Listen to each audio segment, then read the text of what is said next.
ఆదికాండము 24వ అధ్యాయము మొదటి వచన భాగాన్ని చదువుకుందాం.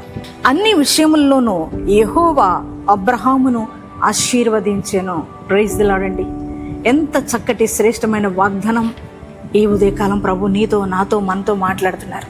మరి కొన్ని విషయాల్లోనే మనం ఆశీర్వదించబడాలని కాదు, కానీ అన్ని విషయాల్లో మనం ఆశీర్వదించబడాలని, దీవించబడాలనేది మన యొక్క దేవుని యొక్క ఉద్దేశం, చిత్తమైనది.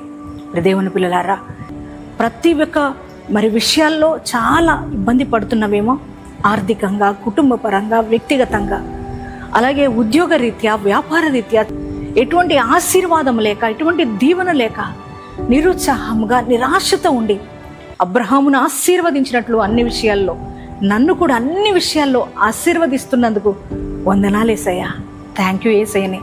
యేసయ్యకు థ్యాంక్స్ చెప్పండి. ఎంత శ్రేష్టమైన వాగ్దానం ఇచ్చినందుకు ఈ వాగ్దానాన్ని మీ హృదయంలోకి రిసీవ్ చేసుకోండి. ఎంతమంది ఈ వాగ్దానం రిసీవ్ చేసుకున్నారో మరి అందరి జీవితాల్లో ఈ వాగ్దానం నెరవేర్చబడును గాక.